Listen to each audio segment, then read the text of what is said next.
दरअसल पहला खुलासा अल फलाह यूनिवर्सिटी को लेकर है, जो आतंक का नया सेंटर बन चुका है, अल फलाह यूनिवर्सिटी। और जो दूसरा खुलासा हम कर रहे हैं वो धमाके का बारूद, एक्सप्लोसिव एक बार फिर सामने आया है। आखिर कैसे एक यूनिवर्सिटी कश्मीरी और देश के दूसरे इलाकों के उन आतंकियों का गढ़ बन गई है जिन्होंने देश के खिलाफ जिहाद छेड़ दिया, इनको लेकर क्या खबरें आई हैं आपको बताएंगे डिटेल में। वहीं दिल्ली ब्लास्ट में शामिल विस्फोटक को लेकर भी बड़ा खुलासा हो रहा है, बड़ा पर्दाफाश हो रहा है। धमाका किस बारूद से किया गया, फरीदाबाद से मिले विस्फोटक के बारे में एक एक डिटेल सामने आ चुकी है।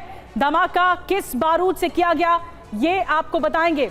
लाल किले पर हुए धमाके में इस्तेमाल विस्फोटक से कितना कनेक्शन है और धमाका कैसे हुआ, किस बारूद से हुआ, ये सब खुलकर आपको बताएंगे। तो ये दो बड़े खुलासे 3 बजे के शो में आपको अब दिखाएंगे। पहली बड़ी खबर जो जिससे शुरुआत करने जा रहे हैं वो ये कि दिल्ली धमाके की जांच फरीदाबाद के अल फलाह यूनिवर्सिटी एक तरह से एपिसेंटर बन गया है। आपको बता दें कि सुरक्षा एजेंसियों ने अब से थोड़ी देर पहले यूनिवर्सिटी की लैब में जांच की है। अल फलाह यूनिवर्सिटी आतंक का नया सेंटर बन चुकी है।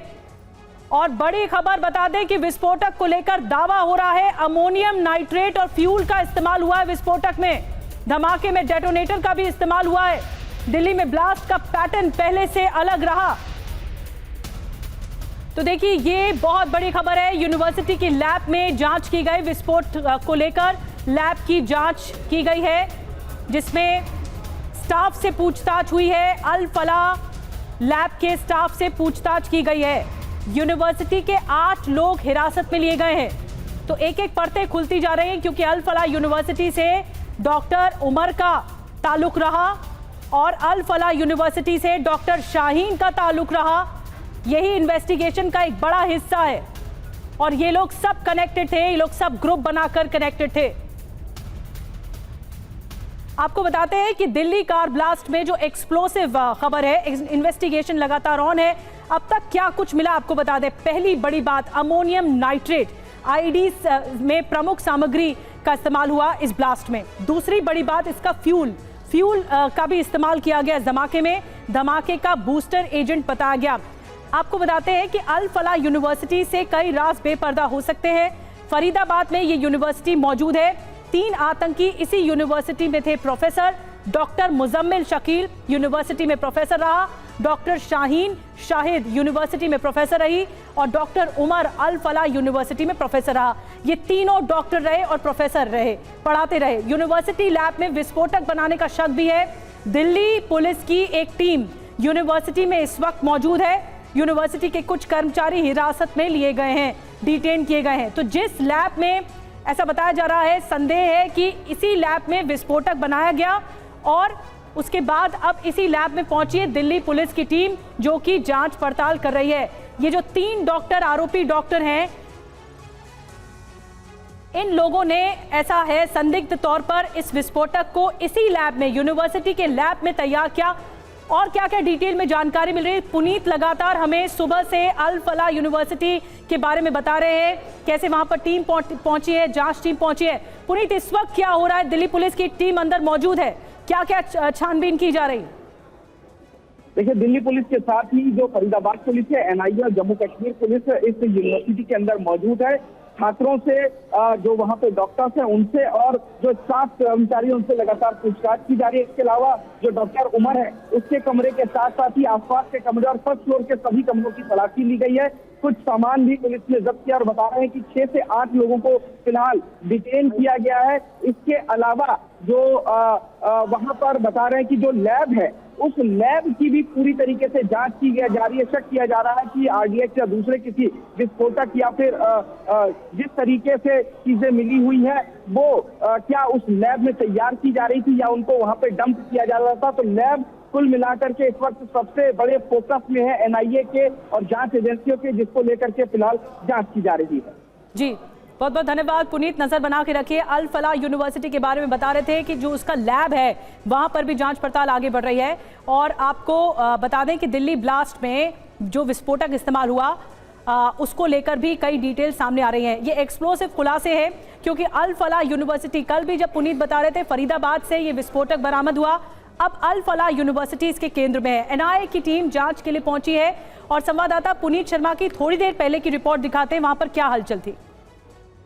दिल्ली में हुए कार में ब्लास्ट का सीधा संबंध फरीदाबाद की अल फलाह यूनिवर्सिटी से है, क्योंकि इसमें प्राइम सस्पेक्ट जो है वो मोहम्मद डॉक्टर उमर है। आप देखेंगे कि इस अल फलाह यूनिवर्सिटी में लगातार जो पुलिस अपनी जांच कर रही है, एनआईए की टीम भी अंदर मौजूद है। पिछले काफी घंटों से लगातार यहां पर जो पुलिस के तरफ से जांच किया जा रहा है। लंबा काफिला आप देखेंगे पुलिस का इस वक्त अल फलाह यूनिवर्सिटी से निकल रहा है। डॉक्टर आमिर जो उमर है वो इसी यूनिवर्सिटी में पिछले 7 साल से पढ़ा रहा था और सबसे बड़ी बात यह है कि अभी यही शक किया जा रहा है कि डॉक्टर मोहम्मद उमर ही वो शख्स है जो कि इस ब्लास्ट में था, जो गाड़ी में लाल किले में पार्किंग में I-20 कार में बैठा हुआ नजर आ रहा था। ये कहानी इसी अल फलाह यूनिवर्सिटी से शुरू होती है जब मुजम्मिल को पुलिस गिरफ्तार करती है और उसकी निशानदेही पर इस अल फलाह यूनिवर्सिटी से महज 300 मीटर की दूरी पर उसके ठिकाने से सोमवार की सुबह लगभग 360 किलो विस्फोटक बरामद किया जाता है और उसके बाद लगभग 1.5 किलोमीटर की दूरी पर 2563 किलो विस्फोटक बरामद किया जाता है, यानी कि कुल 29 किलो विस्फोटक यहां से मिलता है। मुजम्मिल भी इसी अल फलाह यूनिवर्सिटी में पढ़ाता और बताया जा रहा है कि जो उमर है उसका सीधा संबंध अदील से था। ये लोग एनक्रिप्टेड जो टेलीग्राम के जरिए आपस में बातचीत कर रहे थे। तो फरीदाबाद की अल फलाह यूनिवर्सिटी इस वक्त केंद्र में है और जांच पड़ताल जारी है। दिल्ली ब्लास्ट में विस्फोटक को लेकर बेहद बड़ा दावा यह है कि अमोनियम नाइट्रेट का इस्तेमाल किया गया, जो कार में था। फ्यूल का इस्तेमाल हुआ, धमाके में डेटोनेटर का भी इस्तेमाल हुआ है। दिल्ली में ब्लास्ट का पैटर्न पहले से अलग है, ये जानकारी मिल रही है। और देखिए बहुत एक्सप्लोसिव खुलासे हैं, इन्वेस्टिगेशन लगातार चल रही है। अब तक क्या क्या मिला है आपको जल्दी से बता देते हैं। पहली बड़ी बात, अमोनियम नाइट्रेट जो कि आईडी इसमें प्रमुख सामग्री होती है। दूसरा, फ्यूल का इस्तेमाल भी किया गया धमाके में। धमाके का बूस्टर एजेंट होता है। डेटोनेटर टाइम आधारित रिमोट ट्रिगर एजेंट होता है कि रिमोट कंट्रोल से अचानक से धमाका किया गया। पैटर्न क्या है? देखिए ब्लास्ट का पैटर्न बिल्कुल अलग है। इससे पहले दिल्ली में जो ब्लास्ट हुए उससे अलग पैटर्न था ये ब्लास्ट का। ना कोई शॉकवेव, ना आसपास की दीवारों में कोई दरारें पड़ी। विस्फोटक कॉम्पैक्ट रूप में रखा गया हो सकता है, जो कि कार में रखा गया हो। अब तक के हमले जैसा पैटर्न नहीं है ये, जैसा दिल्ली में हमले हुए 14 साल पहले भी अटैक हुआ था। सामान्य आईडी या आतंकी हमलों में स्प्लिंटर्स का इस्तेमाल होता है। सामान्य विस्फोट अगर होता है तो स्प्लिंटर्स होते हैं, लेकिन इसमें नहीं थे। बॉल बेयरिंग या फिर कीले। ब्लास्ट के बाद मौके पर गड्ढे नहीं हुए। तेज धमाके में जमीन में क्रेटर नहीं हुआ, गड्ढा नहीं हुआ। विस्फोट सतह पर सीमित दबाव से हुआ होगा। घायलों के शरीर में कील तार नहीं चुभे। बॉडी से कील तार मिलने के सबूत, और ब्लास्ट से किसी का शरीर काला नहीं हुआ। शायद हाई टेम्परेचर मिलिट्री ग्रेड विस्फोटक नहीं। ये सब आपको हम बता रहे हैं कि क्या क्या हो सकता है। और दिल्ली ब्लास्ट में एक्सप्लोसिव खुलासा एक और कि धमाके से पहले अलग कैसे है, यानी ये धमाका कैसे अलग है। सिग्नेचर पैटर्न देखिए क्या था अब तक, किसी आतंकी के आईडी हमले से मेल नहीं खाता है। ये पहली बड़ी बात जो कि जांच में खुलकर निकलकर सामने आई। दूसरी बड़ी बात, टारगेट लक्ष्य सीमित रहा, क्योंकि आईडी हमले का प्रभाव इससे बड़ा होता है जब आईडी के जरिए हमला किया जाता है। तीसरी बड़ी बात, धमाके से जो सामग्री मिली है, पहले के किसी हमले में ऐसी सामग्री दर्ज नहीं हुई है, इसीलिए पैटर्न कह रहे हैं अलग है। चौथी बड़ी बात, टेस्ट ब्लास्ट या फिर ट्रायल एक्सपेरिमेंट। मकसद सुरक्षा तंत्र का रिएक्शन जांचना हो कि क्या रिएक्ट करते हैं, जो सुरक्षा तंत्र पूरा सिस्टम है वो कैसे रिएक्ट करता है। टेस्ट ब्लास्ट या फिर ट्रायल एक्सपेरिमेंट। हमारे साथ लेफ्टिनेंट जनरल संजय कुलकर्णी साहब जुड़ रहे हैं इस खास चर्चा में डिफेंस एक्सपर्ट के तौर पर। Lieutenant general retired V K. Dutta साहब हमारे साथ जुड़ रहे हैं एंटी टेररिज्म एक्सपर्ट के तौर पर। संजीव देसवाल जी हमारे साथ जुड़ रहे हैं प्राइवेट डिटेक्टिव के तौर पर। सबसे पहले दत्ता सर आपसे शुरुआत कर रही हूँ।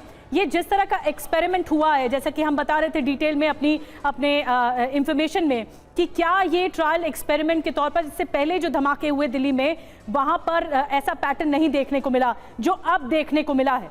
किसी भी तरह से कोई शॉक ट्रेमर्स नहीं देखने को मिले, कहीं गड्ढे नहीं हुए, क्रेटर नहीं हुए। ये अलग तरह का धमाका था।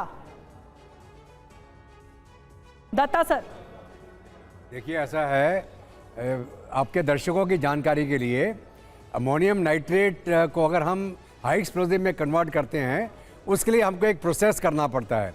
अमोनियम नाइट्रेट बेसिकली एक फर्टिलाइज़र है और इसके अंदर जो नाइट्रेट का कंटेंट है वही एक्सप्लोजिव के अंदर मदद करता है। अमोनिया बाय इटसेल्फ एक्सप्लोजिव नहीं बनता है, तो अमोनियम नाइट्रेट को एक मीडियम देना पड़ता है जिसको होमोजेनिटी के लिए हम इस्तेमाल करते हैं, जिसके अंदर आप डीजल का इस्तेमाल या डिल्यूटेड मोबिल का इस्तेमाल करके उसको एक तरह से जैसे मिक्सचर बनाया जाता है। और वो मिक्सचर बना लेने के बाद अगर मान लीजिए हम एक 10 किलो का हम अमोनियम नाइट्रेट इस्तेमाल कर रहे हैं, तो उसके अंदर हमको कम से कम 250 ग्राम एक्चुअल एक्सप्लोजिव, जिसको बोलते हैं हाई ग्रेड एक्सप्लोजिव, या प्लास्टिक एक्सप्लोजिव हो या RDX हो या जिलेटिन स्टिक हो, उसको लगाना पड़ता बूस्टर चार्ज के लिए। और उस बूस्टर चार्ज को चलाने के लिए आपको डेटोनेटर का इस्तेमाल करना पड़ता है। तो क्या प्रोसेस हुआ, अमोनियम नाइट्रेट को पहले मिक्स किया जाता है एक किसी मीडियम में, उसको ब्लास्ट करने के लिए आपको हाई एक्सप्लोजिव चाहिए जो तकरीबन उसका 1/10 कम से कम होना चाहिए, और उसको लिए डेटोनेशन वेव चाहिए क्योंकि आग लगने से वो धमाका नहीं करता है। तो ये प्रतिक्रिया जब हो जाती है उसके बाद वो ब्लास्ट करता है, और वो फिर 10 किलो एक्सप्लोजिव का ही ब्लास्ट करेगा। अगर वो 100 किलो है तो 100 किलो ही एक्सप्लोजिव के बराबर का धमाका करेगा वो। तो ये जो कल कार्रवाई हुई है, जो इतनी बड़ी तादाद में अमोनियम नाइट्रेट पकड़ा गया है, पहली बात तो अमोनियम नाइट्रेट का सेल रिस्ट्रिक्टेड है पूरे कंट्री के अंदर। और जो हमारे यूरिया बनाने वाली कंपनीज हैं उनको भी हिदायत दी गई है कि नाइट्रेट मिक्स नहीं करेंगे, अमोनिया अलग रखेंगे, अमोनिया की खाद। ये फिर 2900 kg का जो अमोनियम नाइट्रेट कहाँ से लेके आए, पहले तो इसकी जानकारी होनी चाहिए। ये कहाँ से प्रोक्योर किया उन्होंने इतनी बड़ी तादाद। उसके बाद ये जो कल घटना घटी है, अमूमन अगर इसके अंदर उसने कोई टाइमर लगाया हो, इसने गाड़ी में रखा, अगर मैं वो उग्रवादी हूँ, मैं गाड़ी का पेट्रोल टैंक फुल करूंगा 40-50 लीटर, उसकी CNG गैस का टैंक फुल करूंगा, उसके अंदर मैं हाई एक्सप्लोजिव रखूंगा। बहुत बड़ी बात आपने बताई, बहुत बड़ा लीड है ये कि अगर अमोनियम नाइट्रेट को प्रोसेस किया गया है तो क्या इसी यूनिवर्सिटी के लैब में किया गया, क्योंकि जांच चल रही है। बहुत बड़ी जानकारी भी है। और मैं आऊंगी सर आपके पास, एक बड़ी खबर आपको बता दें, अब दिल्ली ब्लास्ट की जांच NIA करेगी, नेशनल इन्वेस्टिगेटिव एजेंसी। गृह मंत्रालय ने NIA को जांच सौंप दी है। जल्द से जल्द अब NIA को रिपोर्ट सौंपनी होगी। दिल्ली ब्लास्ट के बारे में थोड़ी देर में गृह मंत्री की एक और अहम बैठक होने वाली है। रजनीश और ज्यादा जानकारी बता रहे हैं। रजनीश, 2008 के हमलों के बाद NIA का गठन हुआ और उसके बाद अब ये वाली जांच भी NIA को सौंपी गई है। जल्द से जल्द इस रिपोर्ट की मांग होगी। कुछ ही देर में एक बैठक भी होने वाली है गृह मंत्री की।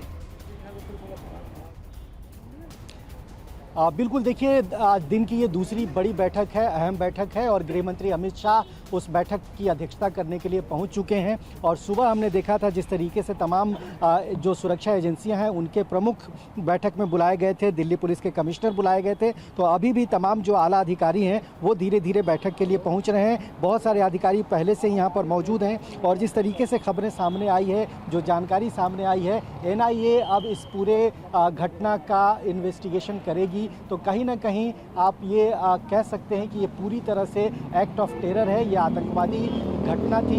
सरकार आधिकारिक तौर पर इसकी जो इसका नोटिफिकेशन है NIA इन्वेस्टिगेशन का वो भी जारी करेगी। लेकिन जिस तरीके से प्रधानमंत्री नरेंद्र मोदी ने बयान दिया है और कल से लेकर अभी तक गृह मंत्री जिस तरीके से सक्रिय हुए हैं, लगातार वो अधिकारियों से बातचीत कर रहे हैं, लगातार वो जो इंफॉर्मेशन एजेंसियों को मिले हैं उसकी वो जानकारी ले रहे हैं। तो सीधे सीधे समझा जा सकता है कि सरकार इस पूरे मामले में बहुत गंभीर है। और यही वजह है कि 11 बजे की बैठक के बाद ये दूसरी बड़ी बैठक बुलाई गई है। इस बैठक के बाद हम ये उम्मीद कर सकते हैं कि एक आधिकारिक बयान सरकार की ओर से सामने आएगा। और इस पूरे घटनाक्रम में जो चीज़ें अभी जनता को नहीं मालूम है, बहुत सारी चीज़ें जिस पर अभी परत बाकी है, उस पर से भी एक तरह से आप कह सकते हैं कि पर्दा उठ सकता है। बिल्कुल बड़ी बात है रजनीश की औपचारिक तौर पर ये डिटेल सामने निकल पाएगी। दिल्ली ब्लास्ट के बाद अब ये दूसरी बड़ी बैठक होने जा रही है। फरीदाबाद में आज फिर विस्फोटक बरामद हुआ है। सेक्टर 56 से बरामद हुआ है भारी विस्फोटक। आज फिर किराए के मकान में विस्फोटक सामग्री मिली है।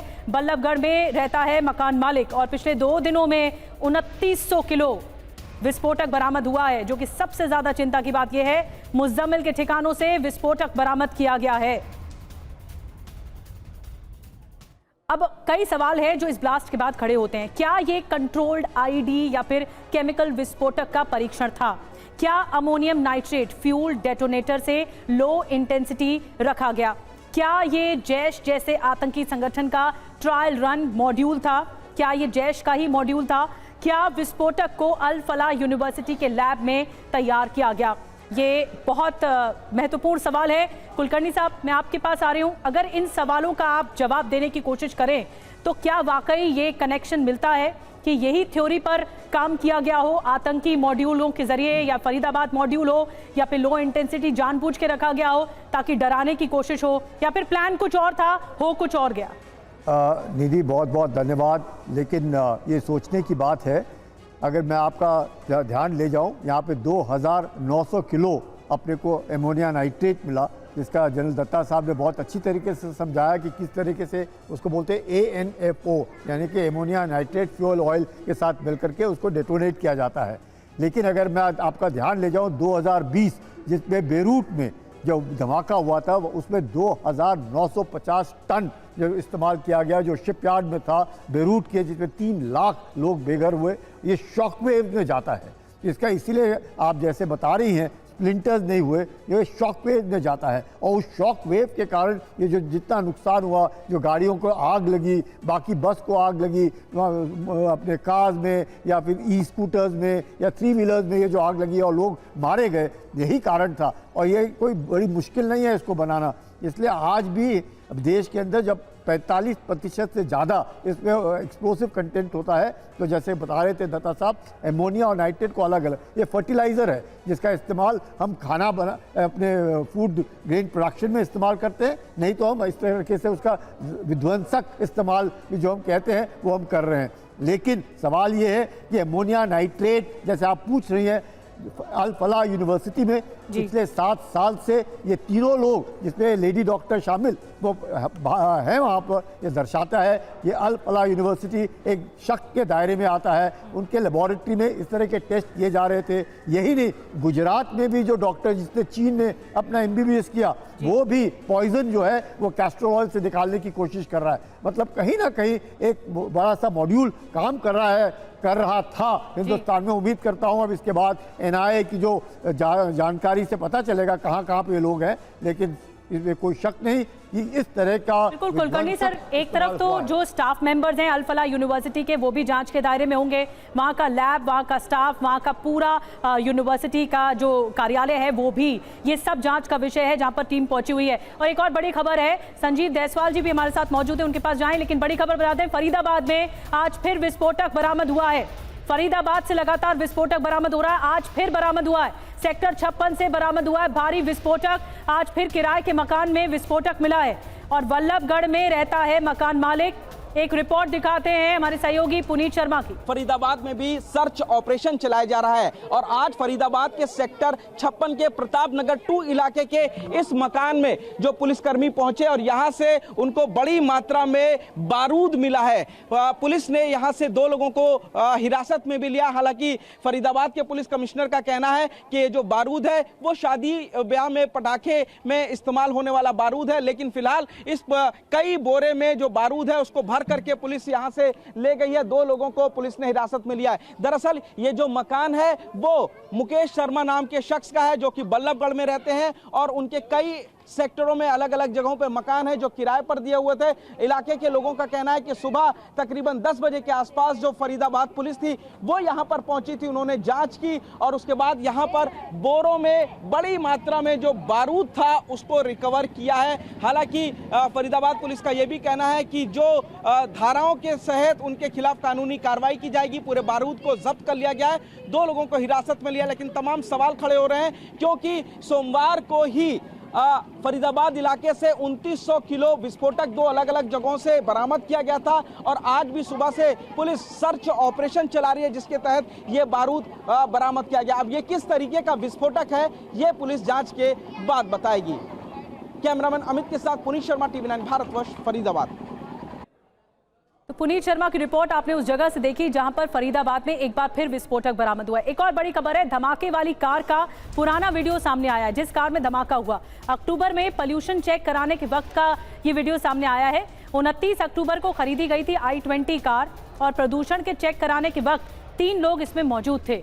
ये जब प्रदूषण का जो सर्टिफिकेट है वो लेने आई थी ये कार और उस वक्त की ये तस्वीरें कैद हो गई कैमरे में, CCTV में कैद हो गई i20 कार की तस्वीरें। इस बीच धमाके वाली कार का जो 11 घंटे का रूट मैप भी है वो भी सामने आ चुका है। डिटेल में बताते हुआ क्या। 7:30 बजे फरीदाबाद के एशियन अस्पताल में पहुंची। 8:13 पर बदरपुर टोल से पास हुई ये कार। फिर 8:20 पर ओखला के पेट्रोल पंप पर दिखी। 3:19 पर दोपहर में लाल किले की पार्किंग में कार की एंट्री होती है। फिर 6:22 पर लाल किले की पार्किंग से एग्जिट होती है, कार निकलती है। और 6:55 पर लाल किले के पास धमाका हो जाता है, कार में ब्लास्ट हो जाता है। जिस रेड लाइट पर ब्लास्ट हुआ है वो फिर तस्वीरें सामने आ जाती हैं। ये पूरा टाइमलाइन है, हमने आपको बताया ये कार कहां गई और किस किस रूट में आगे बढ़ी। अब दिल्ली ब्लास्ट को लेकर लगातार कई खुलासे हो रहे हैं, लेकिन हम आपको समय बता रहे हैं एक के बाद। सुबह 7:30 बजे से फरीदाबाद के एशियन अस्पताल में पहुंची थी ये कार। फिर 8:13 पर बदरपुर टोल से पास हुई थी ये कार। इसकी पूरी डिटेल आ गई है। फिर सुबह के वक्त 8:20 पर ओखला के पेट्रोल पंप पर ये कार देखी गई। और फिर उसके बाद 3:19 पर दोपहर का ये समय बहुत इंपॉर्टेंट है, लाल किले की पार्किंग में कार की एंट्री होती है और 3 से ज्यादा घंटे तक ये कार पार्किंग में ही मौजूद रही। अब दिल्ली ब्लास्ट पर आपको बताते हैं 10 बड़े अपडेट अब तक क्या सामने आ चुके हैं। पहला बड़ा अपडेट, अल फलाह यूनिवर्सिटी में दिल्ली पुलिस पहुंच चुकी है। जांच पड़ताल की जा रही है, वहां के लैब को भी खंगाला जा रहा है। दूसरी बड़ी बात, लखनऊ में डॉक्टर परवेज के घर पर भी रेड की जा रही है। तीसरी बड़ी बात, टेलीग्राम ग्रुप जो एप्लीकेशन है, टेलीग्राम ऐप से डॉक्टर अदील उमर जुड़े हुए थे, ये जानकारी निकल कर आई है। इस ग्रुप का नाम रेडिकलाइज डॉक्टर ग्रुप रखा गया था, ये आतंकियों का ही ग्रुप था। डॉक्टर उमर i20 कार में अकेला ही था। ये छठी बड़ी बात, अमोनियम नाइट्रेट और डेटोनेटर का इस धमाके में इस्तेमाल हुआ है। 1000 सीसीटीवी फुटेज की जांच की जा रही है। जो आसपास सीसीटीवी लगे हुए थे, 1000 फुटेज की जांच हो रही है। 500 से ज्यादा अफसर जवान इसमें शामिल हैं। और अमित शाह के घर पर बड़ी बैठक आज सुबह भी हुई, कुछ देर में अभी फिर होने वाली है। और कल शाम 5 बजे सीसीएस की भी बैठक होने वाली है, कैबिनेट कमेटी ऑन सिक्योरिटी की बैठक होने वाली है। तो ये लगातार सामने आई है डिटेल्स। हमारे साथ संजीव देसवाल सर भी मौजूद हैं डिटेक्टिव के तौर पर। संजीव सर, ये जो कंट्रोल्ड आईडी ब्लास्ट होता है, थोड़ा डिटेल में समझाइए, ये होता क्या है? क्या होता है कंट्रोल्ड आईडी ब्लास्ट और कैसे इसे सप्रेस करने की कोशिश थी कि एक टारगेट पर ही हमला किया जा सके? पार्किंग में, जो पार्किंग से निकलकर जब गाड़ी आगे बढ़ती है, यानी रेड लाइट पर आती है और फिर ब्लास्ट हो जाता है। देखिए, इस पूरे एपिसोड में अगर इन्वेस्टिगेशन के नज़रिए से हम इस केस को समझें तो अमोनियम नाइट्रेट 360 किलोग्राम रिकवर होता है फरीदाबाद में एक दिन पहले। और उसके बाद जब हरियाणा पुलिस और J&K पुलिस का प्रेशर वहाँ पर डेवलप होता है तो उसके बाद अगले ही दिन एक बहुत बड़ा धमाका होता है लाल किले के पास। समझने वाली बात यह है कि गाड़ी के अंदर 3 लोग होते हैं, 3 लोग मारे जाते हैं। कोई भी मॉड्यूल अपने तीनों के तीनों एसेट किसी भी कीमत पे नहीं मरने देगा अगर वो एक मॉड्यूल से उस आईडी को ब्लास्ट कर सकता है। हमें ऐसा लगता है कि जब ये प्रेशर डेवलप हुआ 360 किलोग्राम RDX ये अमोनियम नाइट्रेट पकड़े जाने के बाद, तो उसके बाद कहीं ना कहीं ये अमोनियम नाइट्रेट जगह जगह ट्रांसफ़र किया जाने लगा। उस ट्रांसफ़र के चलते ही ये धमाका हुआ, ऐसा नहीं था कि वहाँ किसी ने धमाका किया। लेकिन इन्वेस्टिगेशन के नजरिए से एक बात यह समझना बहुत जरूरी है कि व्हाइट कॉलर क्रिमिनल इसके अंदर यूज हो रहे हैं। समझने की कोशिश कीजिए, डॉक्टर जैसे लोग यूज हो रहे हैं। ठीक है, इसमें व्हाइट कॉलर वाले जो लोग हैं वो शामिल हो रहे हैं, ये बात बिल्कुल। लेकिन जो सबूत इकट्ठा किए जाएंगे उसके आधार पर जांच कैसे आगे बढ़ेगी? इसमें एक इंपॉर्टेंट बात और है कि इस पूरी एपिसोड के अंदर सब लोग ये भूल रहे हैं कि वहां पे कैस्टर बीन यानी कि अरंडी का गुदा, जिससे एक रायसन टाइप का जहर बनाया जा सकता है, जिससे बहुत ज्यादा कहते हैं अफरा तफरी मचाई जा सकती थी इस देश के अंदर। वो ऐसा क्यों कर रहे थे? इसका मतलब बहुत बड़ी साजिश हो रही थी हमारे देश के अंदर और इस साजिश को बहुत बुरी तरह नस्ताबूद किया है हमारी इंटेलिजेंस एजेंसीज ने। लेकिन इसके बावजूद भी क्या जो ब्लास्ट हुआ उसमें जो आतंकवादी यूज हुए वो पकड़े जाएंगे? नेचुरली पकड़े जाएंगे, लेकिन उसके बावजूद जो इतना सारा अमोनियम नाइट्रेट पकड़ा जा रहा था, उसके अलावा जो जगह जगह ट्रांसफर हुआ है उसका क्या होगा? आने वाले दिनों में उस ब्लास्ट का क्या होगा? क्योंकि सबसे इंपॉर्टेंट यहां पे यह है कि अब आने वाले दिनों में ये ब्लास्ट ना हो, उसके लिए मॉड्यूल कौन कौन यूज हो रहे हैं, किस तरीके के सामग्री यूज हो रही है इस ब्लास्ट के अंदर, कौन लोग इसके अंदर हैं, कैसे इनका जो नेक्सस है उसको तोड़ा जाए। स्पेशली सबसे बड़ी बात यह है कि इनका फाइनेंस सिस्टम, इनका सपोर्ट सिस्टम, ये सब का सब जब तक नहीं तोड़ा जाएगा तब तक ये चीजें चलती बिल्कुल रही। बड़ी बात है, इसके आका कौन थे और किस बात का इंतजार कर रहा था पार्किंग में बैठा हुआ ये आतंकी? क्या अपने आकाओं के इशारों का इंतजार कर रहा था? और कौन कौन इन्वॉल्व हैं? कितने स्लीपर सेल थे? कितने लोगों से ये डॉक्टर उमर या फिर डॉक्टर मुजम्मिल जुड़े हुए थे? ये बहुत बड़े सवाल हैं जो कि जिसका जवाब मिलना बाकी है। और एक और बड़ी खबर, लखनऊ में डॉक्टर शाहीन के घर पर रेड हुई है।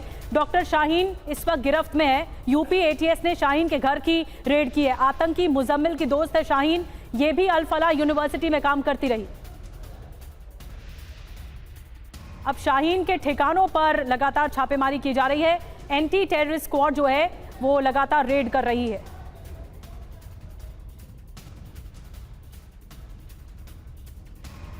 इस बारे में और ज्यादा जानकारी है, जो छापेमारी की कार्रवाई चल रही है, ताबड़तोड़ छापे किए जा रहे हैं, छापे मारे जा रहे हैं। अभिजीत, शाहीन के ठिकानों पर एटीएस की रेड हुई है और क्या जानकारी मिल रही है? जी बिल्कुल, एटीएस की टीम इस वक्त शाहीन के ठिकाने पर पहुंची है जहां पर वो आकर रुका करती थी उसके घर पर, और इस वक्त हम लोग उसी गली में मौजूद है जहां पे शाहिद जिसकी गिरफ्तारी हुई है उसका मकान हुआ करता था। ये जो गली है आप देख रहे हैं कि इसके साथ साथ हम चलते जा रहे हैं और इसी के भीतर उसका जो मकान है जी,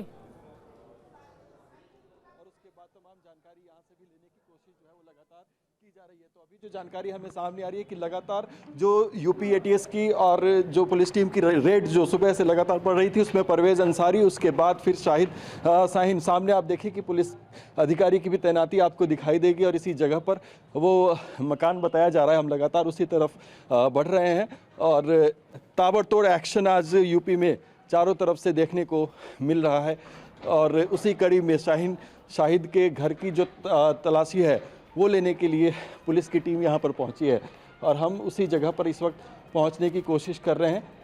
हालांकि चारों तरफ जो है इस वक्त इस गली में आपको सन्नाटा दिखाई देगा। सामने वो मकान शायद बताया जा रहा है कि वहाँ पर है, एटीएस की टीम भीतर मौजूद है और उनके जो भी लोग वहाँ पर मौजूद हैं उनसे पूछताछ इस वक्त चल रही है। आगे हम बढ़ते जा रहे हैं इसमें और चूँकि जो लोकेशन है उसको पुलिस टीम की तरफ से या फिर एटीएस की तरफ से रिवील नहीं किया गया है, लेकिन इसी के आसपास वो घर जो है बताया जा रहा है जिस वक्त हम आगे बढ़ रहे हैं वहाँ पर। बिल्कुल हम देख सकते हैं डॉक्टर मुजम्मिल के संपर्क में लगातार जो है वो शाहीन बताई जा रही थी और उसके कनेक्शन की वजह से यहाँ तक जो है एटीएस की जांच जो है वो पहुँची है। लखनऊ कनेक्शन, लखनऊ में 2 लोग जो संपर्क में थे और ये आपस में जो डॉक्टर्स का ग्रुप था उसमें संपर्क में थे, उसमें शाहीन है और उसके अलावा परवेज अंसारी के घर पे पहुँची। उसके बाद अब शाहीन के घर पे पहुँचने की जो है वो जानकारी सामने आ रही है। बिल्कुल, देखिए अभिजीत को हम देख रहे हैं, वो शाहीन के घर पर जाने की कोशिश कर रहे हैं। तंग गलियों में ये घर मौजूद है जहां पर अभिजीत जाने की कोशिश कर रहे हैं और वो वहां पर एटीएस की टीम एंटी टेररिस्ट स्क्वाड पहुंची है, छानबीन कर रही है। ये डॉक्टर शाहीन का ताल्लुक डॉक्टर मुजम्मिल से था, उसका दोस्त था। अल फलाह यूनिवर्सिटी में ये लोग पढ़ाते थे। टेलीग्राम ऐप के जरिए ये लोग जुड़े हुए थे, एक आतंकी संगठन जो कि रेडिकलाइज ग्रुप के नाम से जाना जा रहा था और इसी के माध्यम से ये लोग सब कनेक्टेड थे। और क्या शाहीन को ये पता था कि इतनी बड़ी तादाद में प्रोक्योरमेंट हुआ है अमोनियम नाइट्रेट का? इतना ज़्यादा विस्फोटक एक जगह पर कैसे आ गया? कहां से लाया गया? किसके जरिए लाया गया? कौन लोग इसमें इन्वॉल्व थे? ये सब तफ्तीश का विषय है और लगातार जांच पड़ताल चल रही है। अभिजीत के पास चलेंगे कुछ देर में क्योंकि वो पहुंचने वाले उसी घर तक। लेकिन इस बीच आतंकी केस में डॉक्टर परवेज अंसारी से जुड़ी एक और खबर आई है। परवेज अंसारी की ऑल्टो कार का नंबर सहारनपुर का बताया जा रहा है और लखनऊ में परवेज अंसारी के घर के बाहर खड़ी मिली ये कार डॉक्टर अदील और मुजम्मिल से जुड़े हैं परवेज अंसारी के तार भी। डॉक्टर अदील की गिरफ्तारी भी सहारनपुर से हुई थी और अब डॉक्टर परवेज के बारे में ये जानकारी आई। TV9 reporter Abhijeet Thakur doctor Parvez Ansari के लखनऊ वाले घर पहुंचे तो चौंकाने वाली जानकारी सामने आई है। परवेज अंसारी इस मकान में अकेले रहता है, पड़ोसियों से कोई बातचीत नहीं होती है, कभी कभी ही आना जाना होता है और फिलहाल परवेज अंसारी फरार है, ढूंढा जा रहा है। लखनऊ के मुतक्कीपुर में इस वक्त हम मौजूद हैं, जहां डॉक्टर परवेज़ का घर है। यहां पर यूपीएटीएस की टीम पहुंची थी और उसके अलावा कश्मीर पुलिस की टीम पहुंची थी और यहां पर दबिश दी गई थी, पुलिस के द्वारा यहां पर तलाशी भी की गई थी। यही वो मकान है जो डॉक्टर परवेज़ का है। इस वक्त आप देख सकते हैं कि गेट पर ताला लगा हुआ है। जिस वक्त एटीएस की टीम यहाँ पर पहुंची थी उस वक्त भी ये ताला लगा हुआ था। ताला तोड़कर एटीएस की टीम पहुंची और उसके बाद इसको लॉक करके यहाँ से टीम जो है वो गई है। कई देर तक यहाँ पर तलाशी चलती रही और ऐसा बताया जा रहा है कि डॉक्टर परवेज़ अंसारी का कनेक्शन जो है वो डॉक्टर मुजम्मिल से हो सकता है और डॉक्टर परवेज़ अंसारी का सहारनपुर कनेक्शन भी सामने आया है। परवेज़ अंसारी के घर के ठीक सामने उनकी कार खड़ी है। आप देख सकते हैं कि इसका रजिस्ट्रेशन नंबर जो है वो सहारनपुर का है, यूपी 11। ये ऑल्टो गाड़ी का वो इस्तेमाल किया करता था। परवेज़ अंसारी फिलहाल पुलिस की गिरफ्त से दूर है और उसकी तलाश की जा रही है, लेकिन इस गाड़ी से उसके सहारनपुर का कनेक्शन भी सामने आता है, जिस सहारनपुर से ही डॉक्टर अदील जो कि कश्मीर का रहने वाला था उसकी गिरफ्तारी की थी जम्मू कश्मीर पुलिस ने। और इन तमाम कनेक्शन को, इन तमाम डॉट्स को जोड़ने की कोशिश जो है वो एटीएस कर रही है, क्योंकि दिल्ली ब्लास्ट में ये तमाम सुराग और ये लोग जो आपस में जुड़े हुए हैं ये अहम हो सकते हैं। टीवी9 भारतवर्ष के लिए सुभाष भट्ट के साथ लखनऊ से मैं अभिजीत ठाकुर। और अब परवेज़ अंसारी की भी तलाश है। ये भी एक डॉक्टर है और डॉक्टर के पर भी शिकंजा कसा जा रहा है। दत्ता साहब, मैं आपके पास आ रही हूँ। आप इससे पहले कह रहे थे अमोनियम नाइट्रेट बैन है, इसका प्रोक्योरमेंट बहुत आसानी से नहीं हो पाता है, तो आखिर कैसे ये प्रोक्योरमेंट हुआ होगा? क्या स्लीपर सेल्स के माध्यम से ये सभी सक्रिय थे? क्योंकि पिछले एक हफ्ते से लगातार ऐसे बात सामने आई कि जो हमारी जांच एजेंसियां हैं वो पुलवामा में, घाटी में, लखनऊ, सहारनपुर, फरीदाबाद में लगातार एक क्रैकडाउन ऑपरेशन चला रही थी। तो क्या संभव है यहाँ पर कई तादाद में स्लीपर सेल्स हों जो इस तरह से अमोनियम नाइट्रेट को आगे पहुंचा रहे हों, ट्रांसपोर्ट कर रहे हों? इतनी बड़ी तादाद में कहाँ से मिल गया? बिल्कुल निधि, देखिए ऐसा है, 2011 में ही गवर्नमेंट ने इसके ऊपर एक रेगुलेशन लगाया था कि अमोनियम नाइट्रेट का फ्री सेल नहीं होगा, उसकी कंट्रोल्ड एक्टिविटी होगी, कौन खरीद रहा है, कितनी मात्रा में लेके जा रहा है, हर एक चीज़ डॉक्यूमेंटेड होगी और वो ओपन सोर्स से नहीं मिलेगा आपको। इसका मतलब है कहीं ना कहीं जहाँ से ये लोग ये अमोनियम नाइट्रेट ले के आए हैं, कहीं से या तो पिल्फर किया गया है या किसी फर्जी नाम से इन्होंने पूरा एक पेपर वर्क बनाने के बाद उसको प्रोक्योर किया है और कहीं ना कहीं से उसको ट्रांसपोर्ट करके फरीदाबाद में पहुंचाया गया है। 2900 किलो एक्सप्लोजिव यहाँ अमोनियम नाइट्रेट की अगर हम बात करें फर्टिलाइज़र, उसको लाने के लिए ट्रक यूज़ किए होंगे, मिनी ट्रक इस्तेमाल किए होंगे और छोटे वाले टाटा के हाथी बोलते हैं वो इस्तेमाल किए होंगे, तब जाके उन्होंने मकान के कमरों में रखे होंगे वो। तो कहने का मतलब ये है कि ये ट्रेस हो जाएगा कि इसका सोर्स ऑफ प्रोक्योरमेंट क्या था, कौन सी ये फर्टिलाइज़र फैक्ट्री में इसको बना, कहाँ से निकला, किसने खरीदा। सर, तो क्या अमोनियम नाइट्रेट जब ब्लास्ट होता है तो क्या कॉम्पैक्ट होता है? ये नहीं, कॉम्पैक्ट ब्लास्ट ये निधि मैं बताता हूँ, अमोनियम नाइट्रेट ग्रेन्यूल होते हैं, जैसे आपको होते हैं ना बीन्स बैग बोलते हैं हम, छोटे छोटे बीन्स बैग आप बैठते हैं अपने कुशन के तौर पे, ये छोटे छोटे जैसे वो साबूदाना का दाना होता है उस तरह का ये साबूदाना आप मान के चले अमोनियम नाइट्रेट होता है।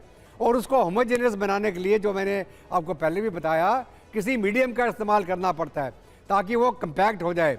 उसके अंदर चाहे आप डीजल का इस्तेमाल करें, डिल्यूटेड मोबिल का इस्तेमाल करें, और ताकि वो एकदम मिल जाए। और मिलने के बाद उसको धमाका करने के लिए आपको एक प्राइमर, मतलब आपको एक्चुअल एक्सप्लोजिव चाहिए जो हाई ग्रेड होना चाहिए, चाहे प्लास्टिक हो, चाहे जिलेटिन स्टिक हो या RDX हो, और उसको चलाने के लिए चाहिए आपको डेटोनेटर। अभी जहाँ तक ये कार का ब्लास्ट का सवाल है, इन्होंने वो अमोनियम नाइट्रेट गाड़ी में रखा, पेट्रोल की टंकी और गैस को इन्होंने फुल किया होगा और उसके अंदर टाइमर लगाया। यहाँ तो ये टाइमर सेट करते टाइम इन्होंने गलती कर दी और खुद ही उड़ गया उसके अंदर। नहीं तो ये अगर उसके अंदर डेटोनेटर लगा रहा हूँ एक्सप्लोजिव के अंदर, तो ये मैं मेक श्योर करूंगा कि मैं डेटोनेटर निकाल के सेफ्टी से निकल जाऊं। मैं कभी भी टाइमर लगा के उस बम के साथ नहीं बैठूंगा, क्योंकि टाइमर कभी भी धोखा दे सकता आपको। बिल्कुल, तभी इसे आत्मघाती या फिदायीन हमला कहा जा रहा है और उसने खुद को ही उड़ा लिया इसी पूरे कार्य में, क्योंकि बताया जा रहा है अमोनियम नाइट्रेट ही रहा। अब लेकिन ये सभी जांच का विषय है, अभी औपचारिक तौर पर कई चीजें खुलकर सामने आनी बाकी हैं जो इस जांच को आगे बढ़ाएंगी। कैसे हुआ दिल्ली में धमाका, ये ब्लास्ट कैसे हुआ कल रात, कैसे रची गई साजिश, फरीदाबाद की यूनिवर्सिटी में क्या हो रहा था, एक सच्चाई को बताती ये इन्वेस्टिगेटिव रिपोर्ट। सबसे पहले आप देखिए, फिर आगे बढ़ते हैं। धमाके से दहली राजधानी दिल्ली। लाल किले के पास कार में धमाका। चलती I-20 कार में बड़ा ब्लास्ट। कार में बैठा था फिदाइन हमलावर। आसपास की गाड़ियों के पर खचे उड़े। फरीदाबाद आतंक मॉड्यूल से धमाका। यूनिवर्सिटी के डॉक्टर ने किया धमाका। पुलवामा कनेक्शन से दिल्ली में धमाका। दिल्ली में धमाका, पाकिस्तान में मास्टरमाइंड। बचेंगे नहीं दिल्ली धमाके के गुनहगार। दिल्ली के लाल किले के मेट्रो स्टेशन का गेट नंबर 1 एकाएक गेट नंबर 1 के पास जोरदार धमाका होता है। धमाका होते ही चीख पुकार और कोहराम मच जाता है। जिस कार में धमाका हुआ उसके पर खचे उड़ गए।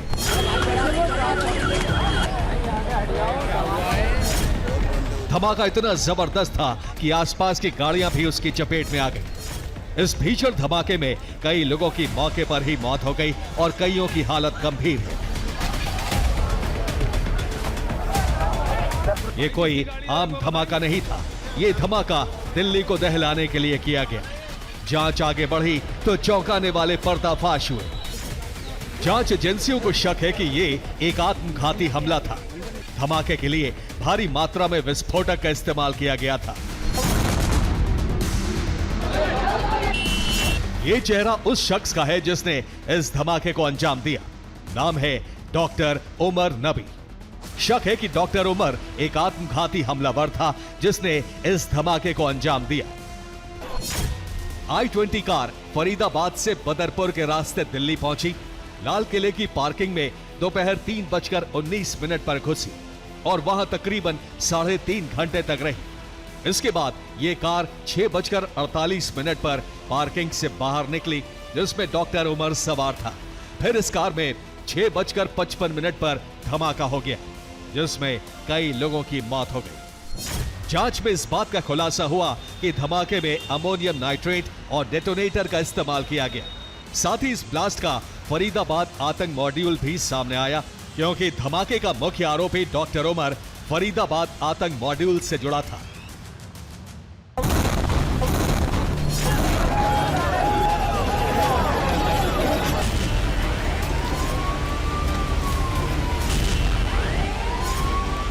डॉक्टर उमर फरीदाबाद की अल फलाह मेडिकल यूनिवर्सिटी में प्रोफेसर है, जिसने धमाका किया। अल फलाह से दिल्ली धमाके के कई तार जोड़ रहे हैं। फरीदाबाद आतंकी मॉड्यूल के तहत पिछले दिनों गिरफ्तार 3 लोग भी इसी अल फलाह यूनिवर्सिटी से जुड़े रहे हैं। लाल किला ब्लास्ट का डॉक्टर कनेक्शन, पहला नाम है डॉक्टर अदील का, जो अनंतनाग का रहने वाला है। सहारनपुर से गिरफ्तारी हुई। अस्पताल के लॉकर से AK-47 की बरामदगी की गई। इसी तरह डॉक्टर मुजम्मिल शकील की बात करें तो पुलवामा का रहने वाला है। फरीदाबाद से गिरफ्तारी हुई। छापेमारी में 2 मकान से करीब 3000 किलो अमोनियम नाइट्रेट बरामद किया गया। वहीं डॉक्टर शाहीन का लखनऊ कनेक्शन होने का शक जताया जा रहा है। फरीदाबाद से गिरफ्तारी हुई। कार से AK-47 बरामद की गई। डॉक्टर उमर नबी की बात करें तो पुलवामा का रहने वाला था और अल फलाह यूनिवर्सिटी में प्रोफेसर था।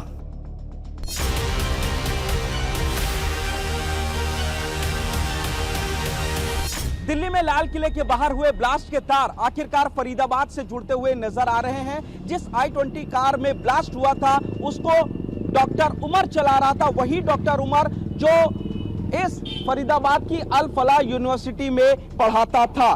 पहले ये कश्मीर में पढ़ाता था, वहां से उसने पढ़ाई की थी और उसके बाद वो दिल्ली आ गया था। दिल्ली आने के बाद वो अल फलाह यूनिवर्सिटी में लगातार पढ़ा रहा था। मतलब इस धमाके के चारों किरदार अल फलाह से जुड़े हुए हैं, लेकिन साजिश पुलवामा और पाकिस्तान में रची जाने की आशंका है, क्योंकि गिरफ्तार महिला प्रोफेसर डॉक्टर शाहीन का पाकिस्तान कनेक्शन सामने आया है। डॉक्टर शाहीन भारत में जैश की महिला विंग की हेड है। जैश की महिला विंग का नाम जमात उल मोमिनात है, जिसे आतंकी मसूद अजहर की बहन सादिया अजहर हैंडल करती है। उसमें पाकिस्तान कनेक्शन भी सामने आ रहा है। और आपको बता दें एक और बड़ी खबर, लखनऊ में डॉक्टर शाहीन के घर रेड हुई है। यूपी एटीएस ने शाहीन के घर की रेड की है। आतंकी मुजम्मिल की दोस्त रही डॉक्टर शाहीन और अल फलाह यूनिवर्सिटी में काम करती रही शाहीन। आप लोगों को कैसे पता लगा कि ये शाहीन ने स्टेटमेंट दिया है? ये आपका शुभ नाम क्या है? हमारा नाम है डॉक्टर सईद अंसारी। जी, कल शाहीन की गिरफ्तारी हुई है। इनका नाम, पूरा नाम हम इसीलिए कह रहे हैं, बताइए उनका पूरा। देखिए पूरा नाम उनका शाहीन सईद है, पूरा नाम। अच्छा, आप नहीं समझ पाई हैं, मैं दूसरे को बयान दे दूंगा। नहीं, आप अगर नहीं समझ पा रही हैं, मैं दूसरे को जवाब बताइए। तो पूछताछ आगे बढ़ रही है डॉक्टर शाहीन के यहाँ पर, जहाँ पर एटीएस की टीम पुलिस पहुंची है। अभिजीत हमें ज्वाइन कर चुके हैं, जल्दी से उनके पास चलते हैं। अभिजीत, जो पूछताछ हो रही है वो किस किस पहलू से आगे बढ़ रही है, अभी क्या हो रहा है वहां पर?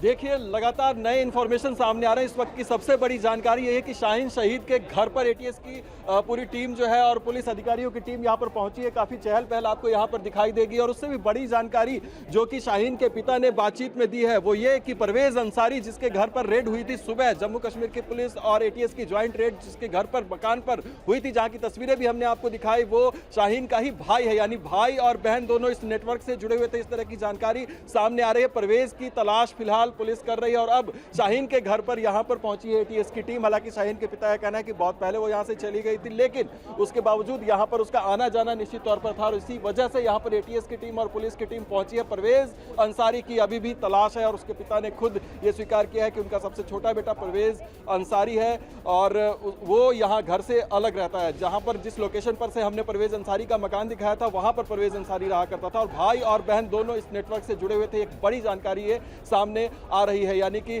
खुद जो शाहीन के पिता ने सारे राज ये खोले हैं उसके बारे में पूरी जानकारी दी है और यही पूछताछ के लिए इस वक्त यहाँ पर एटीएस और पुलिस की टीम भी पहुंची हुई है।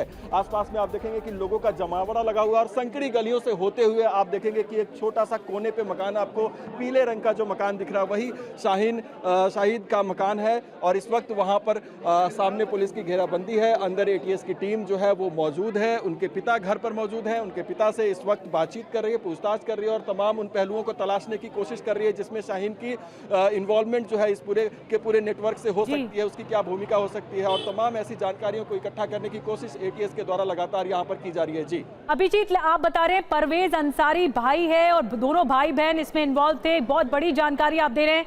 परवेज अंसारी कहाँ है, क्या कुछ डिटेल पता लगी है परवेज अंसारी के बारे में?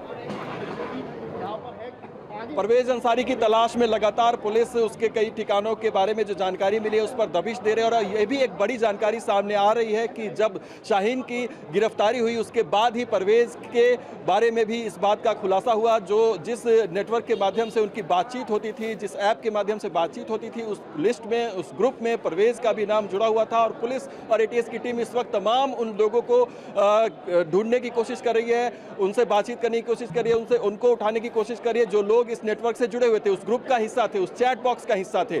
तो ये तमाम चीजें सामने आ रही है और पूरे के पूरे एक ऑर्गेनाइज्ड नेटवर्क की तरह ये लोग चल रहे थे। एक अपना पूरा एक क्लोज ग्रुप बना रखा था, बातचीत होती थी, चर्चाएं होती थी और रेडिकलाइज्ड ग्रुप एक तरीके से अपने आप को ये कहते थे। तो एक कई बड़ी जानकारियां इसमें सामने आ रही है और परवेज अंसारी और शाहीन की भूमिका इसमें काफी महत्वपूर्ण थी, ये भी एक बड़ी जानकारी सामने आ रही है सूत्रों से। तो इसलिए बिल्कुल अभिजीत, एक एक कड़ी जोड़ने की कोशिश कर रही है। अब एनआईए की टीम एनआईए को जांच चुकी है और अब एक एक कड़ी को, एक एक एंगल से जांच पड़ताल को आगे बढ़ाया जाएगा। आप नजर बना के रखिए। डॉक्टर शाहीन के यहाँ पर जो एक टेररिस्ट रही, उनके यहाँ पर इस वक्त अभिजीत मौजूद हैं जो नजर बना के रखे हुए हैं।